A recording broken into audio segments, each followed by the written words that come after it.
Hello there, it's me, Sci-Fi, and I have returned with a very different video as was intended. For yes, I was in the middle of working on a modding guide, until TE said, fine, we'll do it ourselves, at TownCon 2025. Doesn't mean I'm throwing everything out, but I have decided to move on from that project.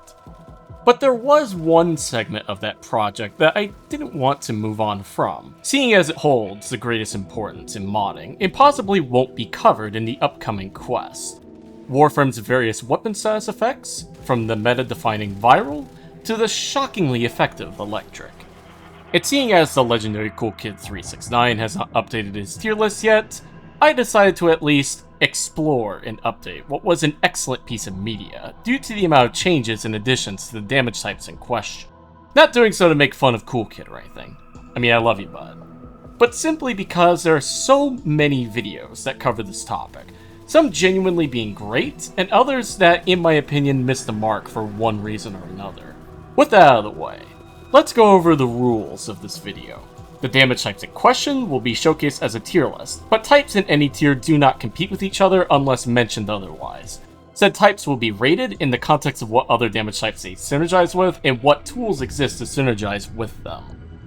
In addition, it should be noted just because I am rating these damage types and their status effects, doesn't mean you should only use the best and not the worst ones or anything of that nature. Every damage type has its niche and will do something so long as you understand where you can use it. And, most importantly, most status effects are not end-all be-alls. Some weapons, due to stat bonuses and the types of weapons that exist, will prefer some status effects over others. Or some status effects are good, but only when you have a method of outsourcing them consistently. Especially in cases where you're fighting specific factions and grant said effects an edge over others. To top off this introduction, it's extremely important to remember that these are my personal opinions based on how I play and understand the game.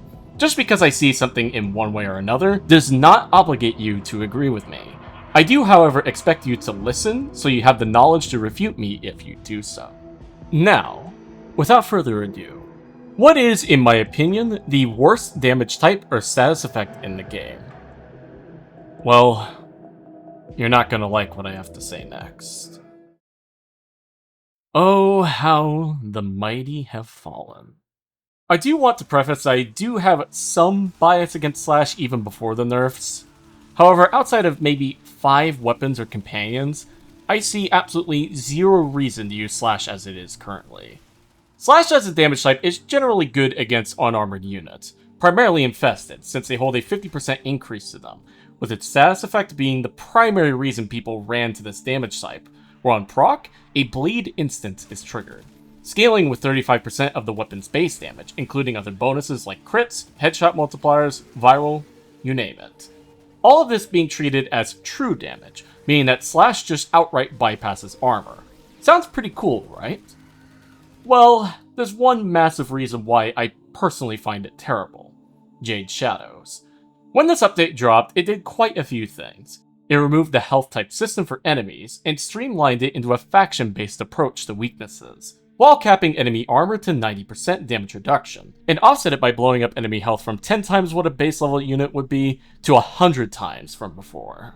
Because of this, Slash is forced to contend with significantly more health than compared to previous updates, and seeing as the armored enemies in question lost their weakness to Slash below the armor, which should have factored into the proc scaling value, it means the Slash procs of today are losing out on nearly half the previous damage values, while contending with nearly 10 to 100 times the health as before. This doesn't make Slash unusable by any means. Weapons like the Convectrix, which have a high Slash weighting and can proc hundreds of ticks in seconds, could sustain a death by 1,000 cut style of play, and mods like Honey Munitions that scale with crits can be great on a variety of weapons. But due to the unique scaling of Honey Munitions, I feel this is more of a Honey Munitions is good versus Slash is good kind of situation. And due to how easy it is to mod for other status effects like Heat or Toxin, while being able to scale with their own mods, unlike Slash, makes it hard to justify wasting mod slots to make a damage type do significantly less damage than it used to. At least to me. For this reason, I consider it an F tier damage type to build into. But again, can still put in the work with enough investment, and is still solid on companions, specifically due to their generally high base damage and access to mods like Call of the Week. Unsurprisingly, at the lower end of the list, we have Radiation. Radiation is one of Warframe's 6 combined elementals, and is sadly the weakest of them, for weapons at the very least, for one massive reason: its status effect. On proc, the enemy will enter a confused state of mind, forcing allied units around them to turn hostile. Said confused unit takes 100% extra damage from their allies, with 10 radiation procs increasing this to 550%, 50% per level, for 12 seconds. A secondary reason being its abysmal matchup, having a solid multiplier against the Murmur and Sentience, but 50% reduced damage against the Orokin units, a very common enemy type due to fissures. Weapons, unlike Warframes or companions, don't have the same leeway in terms of modding, since weapons by their very nature, outside of some cases, want to prioritize killing the enemies over getting said enemies to kill themselves. Especially since enemy damage, although high against the player, is abysmal against their kin, making the damaging aspect of the status useless. However, the aggro generation aspect of the status is where things get a little interesting. Aggro generation is a form of crowd control that tends to get slept on pretty hard in Warframe, for it not only distracts enemies to get the heat off yourself, but in extreme cases like Loki's decoy, in combination with disarm, can manipulate enemy AI to move and attack very specific units, this also applying to Eximus units as well. Meaning, with companions, or even Warframe abilities, you can easily take advantage of the aggro generation properties, especially through duplex spawn, since the clones inherit the weapon mods utilized by your companion. In fact, I would go as far as to say, for companions specifically, it's the best status effect next to cold and heat, which we will talk about why when we get to them. However, this doesn't mean it's 100% useless on your weapons, since an extra status effect for CO purposes never hurts, and the radiation mods do give some additional bonuses like fire rate. It has its niche, and when built right is very noticeable. It sadly just falls behind the other status effects for damaging purposes specifically, which is why, in my opinion, it fits nicely as the D tier status. Honestly, not too sure what people think of Tau status and damage these days. All I know is it's a great status effect, but gets screwed over by its lack of application methods. For those unaware, Tau is a unique damage type that was afflicted by sentient type enemies. It had no status effect or any real matchups until Caliban received this rework in October of 2024. Tau retains its balanced matchup, making it not have any real downsides to employ. However, Tau does have a status effect now.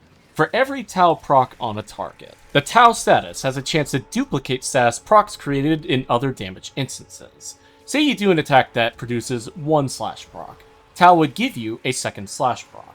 On paper, this is honestly one of the better damage types and status effects in the game, providing an avenue for status damage builds to double their damage with ease. That is until we get to the reason why the status is in D tier, it being tied to one frame, and cannot be outsourced to other frames. Meaning, to take advantage of this damage type, you are forced to run one frame exclusively. For this reason, Tau resides down here with Radiation, a good damage and status type in its niche, but forces you to build around it to make Tau viable. So this one is a bit controversial given the nature of this status effect, but before you write this one off, let me explain why. Gas is another combined elemental, like Radiation, but is a DOT akin to Slash. Quite literally, in fact, for they both share the same calculations. The biggest one being, it does not scale with the mods used to create the status, Toxin and Heat. However, there are big differences between the two that, in my opinion, makes it better than Slash. Most notably, it being an AoE status starting at 3 meters and capping at 6 once 10 stacks are reached, of which it is hard capped at 10 stacks in general, with new stacks replacing the oldest one, with the damage of the cloud scaling with 50% of the weapon's base damage instead of 35% like Slash, with the 10 stacks sounding bad at face value. But food for thought here. As we know, range is the most important stat in Warframe by far. For 1 billion damage on an enemy is very nice, especially after you work hard for it, but it's terrible and inefficient if it's on one enemy at a time. So, which would you rather have? 100 slash procs on one enemy at a time, or with a grouping tool, 10 gas procs on an enemy grouped up in one space, killing them all at once. Now despite this, why is gas so low then? Well, gas's parent status effects, Toxin and Heat, are better as individual damage types due to how they scale in general.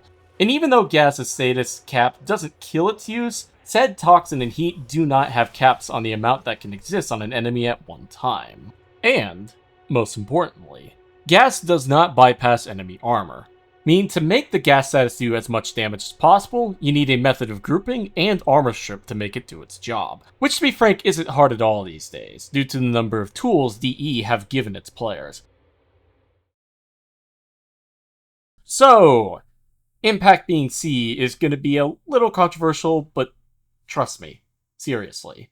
Impact is the second of the physical damage types and it has many unique functions that for me at least put it above Slash in every way.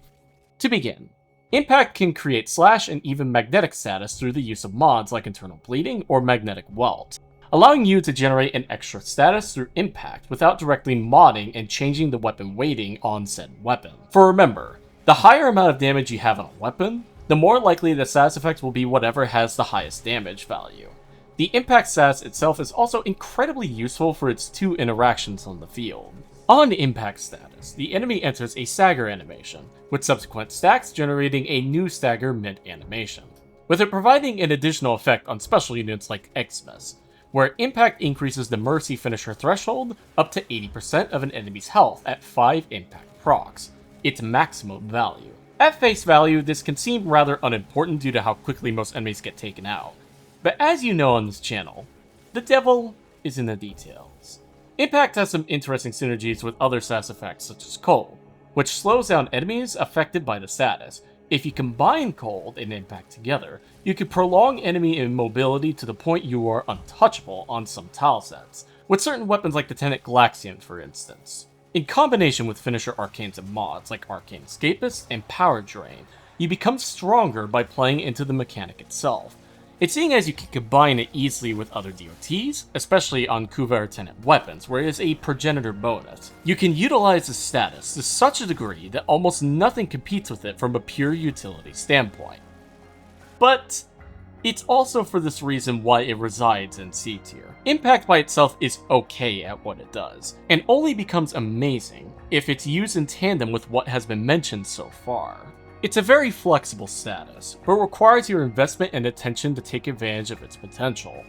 But given more special units are gaining damage attenuation, like the Scaldra Dedicant, this status may see a jump in use very soon. Alright, I know this one is going to anger a lot of people, but Viral is not only so overused, but incredibly overrated.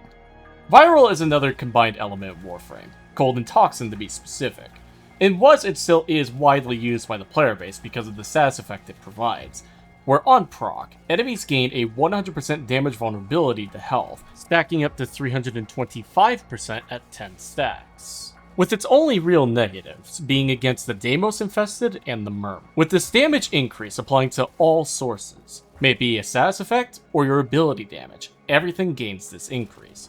Which sounds incredible, right? Well, it is, at face value. But to understand my stance, we need to first go back to the Jade Shadows update I mentioned earlier. Before Jade Shadows, all enemies functioned on a health type system, with various positives and negatives to increase and decrease damage types per unit in a faction. To offset this a little bit, enemy health and shields were typically low in value, with enemy armor providing the true challenge, reaching values well above 99% damage reduction in some cases. So even though an enemy could have, say, 10,000 HP, due to the DR in question, the effective health points of that unit was more like 1 million HP, not counting the health types making that EHP even higher. Which was how the Viral meta was born. Slash ticks themselves were relatively weak in damage, but since they bypassed the DR in question and got amplified by the Viral procs, it made for an easy and relatively effective way to kill said enemies. When Jade Shadows released, it did two things: decrease enemy armor and cap DR to 90%, but offset the DR decrease by amplifying health. Hypothetically, said unit would have 100,000 HP, with 90% DR to reach the same 1 million EHP value, which may sound like Viral is more needed, until you remember the health type system is gone. Removing that extra layer of DR, and since most DOTs like Heat and Electric scale with their own mods, with Heat in particular, you do so much damage without Viral. Most weapons, the damage increase becomes barely noticeable. And with Armor Strip removing 90% DR, you get what is effectively a 10x damage multiplier versus armored enemies, while Viral is a 4.5x increase. And with Armor Strip being easier than ever to outsource through Warframe powers, pets, and an entire operator tree, the very status designed to combo with statuses to bypass armor became irrelevant for most content, with the second flaw coming from how you can get Viral in the first place. That isn't directly modding for it. Outside of companion weapons, there are two common ways to get Viral in Warframe: Nourish and the Panzervelophila. Nourish is a very popular choice due to the helmet system, but it's terrible for Viral purposes due to something we talked about earlier, elemental weightings. Nourish is an ability that wants strength for energy gain, but it also increases the moddable Viral bonus you get per cast. This bonus gets applied to your weapon directly, and due to this decreases the chances of your other status effects from proccing, meaning that depending on your current modding and strength, your weapon could do less damage than it would gain through Viral, because the Viral would overtake the other damage types. The Panzer is notorious for its Viral quills that spread Viral to enemies, which is great because now the Viral doesn't interfere with your weapon weightings, but you are now shoehorned into using one companion exclusively to proc one status effect that at the end of the day, you really do not need.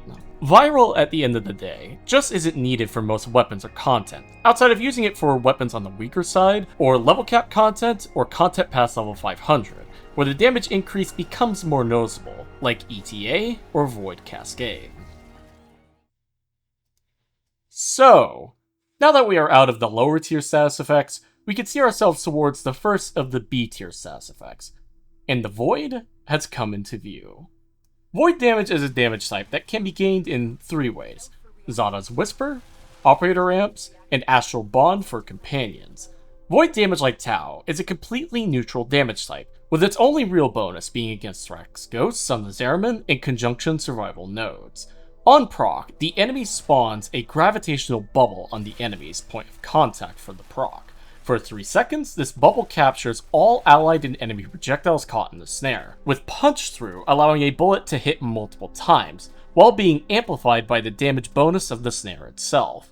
Basically a miniature magnetized from Mag, with the void damage from an operator amp having a few additional effects, these being the ability to damage Thrax Ghosts and resetting the adaptation effect tied to sentient enemies. Void damage and its proc is in essence a skill check, where if you can land your headshots right, you can enjoy and sustain a void bubble on enemy heads or weak point equivalent for a 3x multiplier at minimum. During this time, enemies with projectile attacks will be unable to hit you and damage themselves instead. In fact, a dumb but funny strategy you could employ is to use void damage and viral procs to get enemies to kill themselves through their own damage. Void damage, when employed properly, can be absolutely devastating in the right hands. But again, this hinges on if you can line up your shots well enough to take full advantage of it. But at worst, you could use this with something like an Epitaph to completely lock down a squad. I initially found Corrosive to be rather unsavory after the Jade Shadows update. But the more I used it and thought about it, I kinda prefer it on quite a number of weapons these days. So, let's travel back in time and explain why that is so. Corrosive damage back then was a very powerful damage type that, on proc, removed enemy armor up to 80% at 10 stacks, having a 75% damage bonus against the ferrite armor type. Something found on most Grineer units, and throughout several other factions as well, until the Jade Shadows update, where now, this bonus only exists against Grineer and Skaldra, with damage being halved against Sentience. Because of this, Corrosive would not only remove 80% of enemy armor, but would get the damage after that armor removal multiplied by 75%, which allowed raw Corrosive, with something like Heat or Cold, to absolutely curb stomp armored units. However, as you remember, this was removed and made faction-based, meaning that Corrosive was not only nerfed in its matchup, but meant partial strips no longer mattered, and in fact is now 100% 100% necessary to full strip, either through green Archon shards or abilities, the exact opposite of what the armor rework was intended to do. But the damage type in of itself isn't bad to have or build into. The only faction resistant to it is Sentience, an enemy type as of right now so rare that outside of Archon hunts is never encountered. It's not amazing anymore, but it's not bad either for your weapons. Not to mention on frames that don't have access to an armor ship or use schools like Unairu. Being able to armor ship with your weapons is a viable option, all things considered. Corrosive is a sad case of a damage type butchered by the update, but even in a butchered state, it could still put in the work. So now that the hype around the reworked Blast has died down, I can confidently say that it is very solid, but does have quite a few drawbacks. Blast is pretty unique in its functionality. Blast procs linger for 1.5 seconds, upon which it explodes, dealing 30% of the weapon's base damage to the enemy afflicted. However, if 10 stacks are reached, the proc detonates early and deals 300% of the weapon's base damage to enemies nearby. This becomes even more bizarre when we take a look at its equation, where not only does it not take into account its own mods used to create the status, but should an enemy die with at minimum 1 blast proc on them, it will jump to a 10 stack effect instead of a 1 proc effect like most other status effects behave. As you could probably tell, Blast suffers from the same problems as Slash and Gas, but Blast has two very important factors that make it miles better than them. Blast at most scales with 300% of a weapon's base damage, while Slash and Gas scale with 35% and 50% respectively. In addition, Blast can be repeatedly stacked multiple times over, while with something like Gas, you want to hit 10 stacks and leave it there. Gas damage has to linger to do damage, while Blast doesn't have to worry about that factor. And, if your base damage is high enough, you can forego needing to worry about armor in some cases, somewhat invalidating the need to bypass it in the case of Slash. As a whole, Blast is very potent in the right conditions, but holds several drawbacks to help keep it in check, something I hope DE themselves can maintain going forward. I tend to get a lot of flack when I say Cold is a highly underrated status and damage type, but I honestly don't see it. It's largely neutral to factions, with its positive being against Sentience, with its only negative being Tech Rot. You know, the faction we will be fighting in the Old Peace later this year and Tau 2026. This alone makes it an excellent neutral damage type like Corrosive, but where things begin to shift in my opinion, is where Cold stacks, aka Freeze, slows enemies' movement by 50% and grants a modded critical damage boost of 10%. Each proc grants an additional 5% slow and critical damage, with 100% slow at max stacks, and the critical bonus is doubled for a whopping 90% critical damage, this lasting for 3 seconds, with Cold being capped at 4 stacks against Overguard. Cold in its most basic form serves as an excellent crowd control method with a small damage boost on the side, but where it really gets good is with the other status effects it can combine with. I already mentioned Impact, but Cold with Radiation in particular can be paired on Companions to create a mini Nyx Chaos. In fact, it can get a little too good to the point in some missions I found myself failing due to the Cold slowing them too much. That's not even accounting for some of the tools we have for Cold, like Shivering Contagion that allows you to spread Cold around, or Arcanes like Primary Frostbite, which stacks with Cold's passive to increase your critical damage by a pretty ridiculous margin. Cold is overall a half-decent damage type, but shines as a utility status that can be easily outsourced to Companions to grant a level of flexibility few damage types offer these days. To be completely honest, if it weren't for the specific drawbacks that Puncture has, as in being enemy specific, and it's hard to mod for relative to the other damage types, Puncture could have easily reached A rank on this list. However, seeing for what it is, it stays in B, but remains heavily underrated. Puncture is the third physical damage type in Warframe, and in my opinion the best for 2 reasons. On Puncture proc, enemy weapon damage is reduced by 40% and makes your attacks gain a flat 5% critical chance increase, up to 80% and 25% respectively at 5 stacks. This alone makes any weapons with access to Puncture the ability to crowd control enemies effectively, and in one-on-ones can be a viable strategy, but the crit in particular is important. for weapons with puncture, but lower crit chance values, like the Queller for instance, will gain almost as much crit chance as one critical delay mod, meaning if you wanted to, you can use the puncture to act as this mod, and include a different mod in its place. Also, if a weapon is close on its own to reaching 100% critical chance, this can be used to get to 100% or bypass 100% entirely, giving said weapon an opportunity to hit orange crit tiers. Even if the status was weaker, the fact that damage type by itself has 0 debuffs against enemy factions, with the boost to Orokin in particular being checkmate in my eyes, since Orokin is an extremely common faction to fight these days. Puncture as a whole is a well-balanced status effect, and is incredibly valuable for raw damage builds in particular. And I feel DE agrees with me, since several weapons given puncture since the rework tend to have just enough crit to not pass over 100% when taking into account mods and the procs. Okay, so this one in particular seems weird, but Bane's, aka faction damage, is technically a moddable damage type, so I feel it deserves to be on the tier list, and given its popularity and utility, it's very much deserving to be this high on the list. Bane damage is a damage type primarily found through two sources, Rhino's Roar and faction damage mods. Bane damage is rather simple. If the faction matches the mod equipped, your total damage is increased to that specific faction. A good example is Primed Bane of Orokin. It gives a 1.55x increase against Orokin enemies specifically. If this weapon hits anything other than Orokin, then the damage increase is not applied. Pretty simple on paper. But things get strange when DOTs get involved.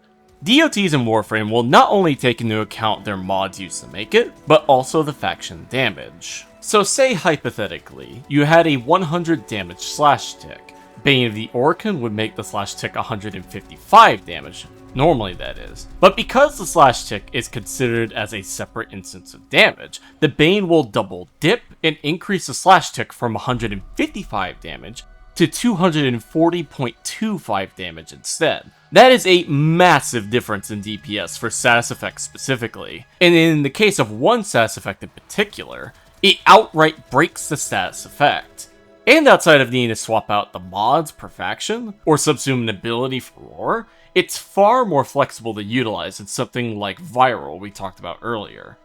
But this also reveals its most glaring weakness. Players need Roar or all the various Bane mods to make use of this damage type, which can get expensive. Not to mention the damage won't be very noticeable outside of level cap or using the weakest DOT slashing gas, which can be a viable option to prop up these DOTs. Overall a very powerful damage type, but doesn't see most use unless playing higher level content and can be a pain to acquire. Toxin is the superior slash. I'm not sorry.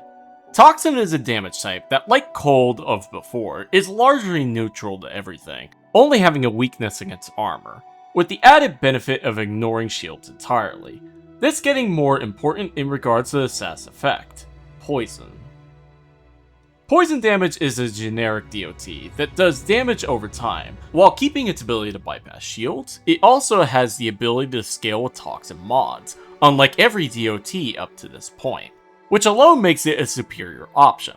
But what kinda kills the use of the previous DOTs is the fact armorship has become way more common and accessible within builds. And even with the fact Toxin is affected by armor, enough Toxin mods or base damage bonuses or crits in use can allow the Toxin to brute force through the DR, especially since you can mod Toxin onto any weapon unlike Slash, which can only be utilized on weapons that come equipped with it. Now all these reasons would make it an S tier damage type, but in comparison to the last few we have, it just barely falls short of perfection.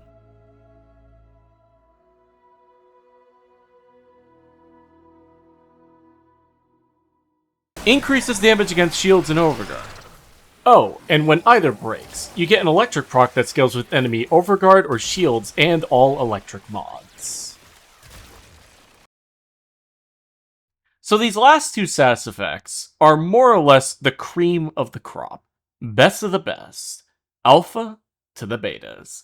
Heat is a very powerful damage type, with its only real negative being against the Kuva Grenadier, which if your most played content is Zariman or Kuva Fortress can become an issue. but people mostly utilize it for its status effect, Ignite, which does 3 things rather than 1 or 2.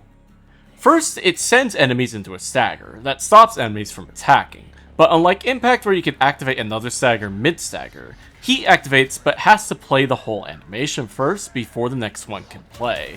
Second, it reduces enemy armor by 50%, but is multiplicative with other sources. Say you use an ability to remove 50% of the enemy armor, the Heat proc will remove 50% of the remaining armor, for 75% total armor strip.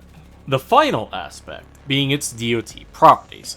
Unlike every other DOT in the game, every Heat proc does its damage all at once instead of one at a time like other DOTs, with new procs refreshing the previous procs allowing them to stack. Because of this weird nature though, it can create something known as Heat Inherit. Heat Inherit, as I'm paraphrasing from creator friend Dystopia, so I'm likely to get something wrong. It's a mechanic where based on whatever modifiers the first Heat proc has, crits, banes, etc., the new procs from any source will snapshot the previous multipliers and add them to their stacks as well, meaning when optimized, Heat is the strongest single target DOT. Period. It has the most bonuses among any status, it has the most aggressive scaling and damage among all of the DOTs, and it has the most flexibility and sustainability among all of the damage types in Warframe. Except for one, and I think you can guess what it is. Electricity is god tier. No questions about it. But for different reasons as Heat. Electricity is if you took gas and gave it a massive upgrade. For starters, it has 0 downsides in terms of faction weighting, only having positives against Corpus and Murmur, factions that you are more than likely to encounter often in endgame content, with things only getting better with its status effect, Tesla Chain. On proc, enemies are stunned and release a 3-meter AoE of electricity damage. This damage is impacted by armor like gas, but has a few tricks up its sleeve that makes it incredibly dangerous. For instance, it is an uncapped status effect unlike gas, with the need to create magnetic from it being removed due to the magnetic mods, allowing you to run both status effects at the same time and scale magnetic electric DOTs in the process. Something I forgot to mention about electric is the AoE will spawn on the contact point like Void, and so long as you continue firing, can be moved to an enemy's weak point, unlike gas that only spawns at an enemy's center point, meaning you need to ragdoll enemies to get the cloud to hit weak points. Finally, electricity is also the only DOT that starts damaging its target instantaneously, while every other has a start delay, which is one major reason why melee influence is so powerful, since it uses a status effect that doesn't delay itself. Electricity as a whole is the strongest status effect if you can consistently group enemies together, while Heat more or less functions as a single target counterpart. Both are very strong in their ideal conditions, and both should be respected for their level of build crafting. Warframe's damage types and status effects are very bizarre at a glance. Some offer survivability methods, other DPS, and some are skill and knowledge checks of Warframe's various mechanics. Despite what this list entails, everything can be made usable or overpowered even, some more than others on either side of the status spectrum.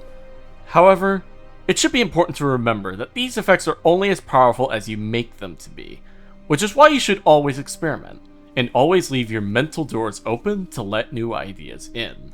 For remember, everything can work if you know what it needs, and Warframe status effects are one piece of that puzzle. And with that, I take my leave. Thank you for watching. If you liked what you saw, consider leaving a like, comment, and sub if you haven't done so already. If you want to discuss some cool Warframe things or just want to hang out, consider joining my Discord. Link is down below. And if you want to get some behind the scenes looks at old or upcoming videos, consider checking out my Patreon. And now, I will see you all later. Have a wonderful day.